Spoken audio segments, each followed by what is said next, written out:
have gone so back and forth in terms of fan popularity as much as Paul George of the Los Angeles Clippers. From the up-and-coming superstar of that gritty and tough Pacers team, to an MVP candidate with OKC, to Pandemic P with the notoriously mocked 2020 Clippers, to back to his superstar stock in his second year with the team, George has faced a lot of ups and downs. But as he has ascended into superstar level, one thing remains constant: his tireless work towards keeping his body healthy and in peak shape. Today we're going to be talking about Paul George's insane diet and workout. Before we get started, don't forget to hit that like button and subscribe button below so you can help us grow this channel. Without further ado, let's talk PG-13. So let's take it all the way back to his Indiana Pacers day. On one of the most underrated teams of the decade, George asserted himself just a few years into the league as a star on that powerhouse team. With a great physical size at 6'8", 220 pounds, along with a sweet shooting touch and a propensity to rise higher than the rest, George was simply electric.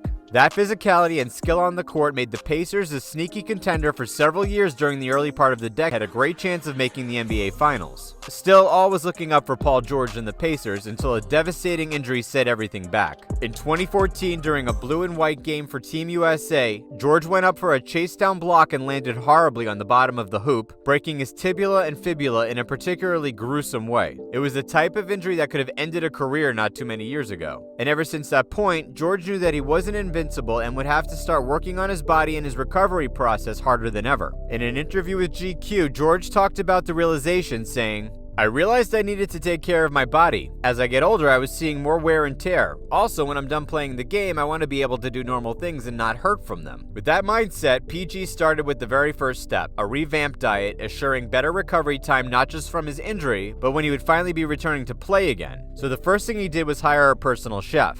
Being naturally athletic, George had never really worried about his nutrition much. But with the fear of further injury on his mind, he knew he had to cut down on some of his weight, making sure he had safer landings when he would return to flying towards the rim. So when breakfast time rolls around, PG keeps it light. Typically, he has an espresso coffee, a piece of avocado toast, and a smoothie packed with a variety of fruits and vegetables. Coming off his terrible injury, he's also started taking protein supplements in an attempt to strengthen up his body for his return, but nowadays he's weaning off those supplements in an attempt to keep it more of a natural diet. For the rest of the day, George continues to keep his diet pretty light. He attempts to get as many veggies in his diet throughout the day as he can, so lunch is typically a salad with some light fish. And because he trains in the afternoon, he has to snack between lunch and dinner, usually taking the form of some more greens, cashews, sunflower seeds, or more fruit. And then because he's such a large guy, he puts some heavier proteins in his diet, usually some chicken or even a big steak. He'll even use dinner as his cheat meal sometimes, opting for a big plate of homemade spaghetti and meatballs. And on the rarer occasions, he'll even use that cheat meal on one of his favorites, fried chicken. But he's vowed to make it a once-in-a-while thing to ensure that he stays lighter on that day. And for the most part, that's it for the day. PG said he's not much of a dessert guy. He'll sometimes go for some chocolate cake or chocolate chip cookies, but it's not something he even craves much anymore. This kind of regimented diet is something young Paul George never thought he would have to do. That's why when GQ asked if this kind of recovery was always on his mind, he said, "When I was young, definitely not. I didn't believe in being sore. I thought I was just going to be elite forever. But then you look at the guys that have longevity like LeBron and the amount of work he puts into his body and the recovery that he does. I was at a crossroads." So even though George has faced some injury this year, he certainly knows it's not his diet that's at fault. Working out has always been important for Paul George. As one of the stronger wings in the league, he used his hard work and dedication to help him barrel towards the rim and stop some of the league's best wing scorers. And obviously this year and this offseason was quite a unique occasion. So much of the players' work ethic was on their own initiative. So coming off such a disappointment stint in the bubble, George got right to work looking to redeem himself into the first-team all-caliber player he was 2 years prior. For PG, it all starts with on-the-court drills. His playstyle has had to transform so much during his transition to LA, so he ensures his workouts reflect that. While Kawhi is excellent on the offensive end, he's not necessarily the rim threat that Westbrook was in OKC, meaning defenses will sag off the perimeter less and PG will have to work harder for his shot. So the first thing he does is working on those dribble handoffs and jumpers along with isolation-focused three-point scoring.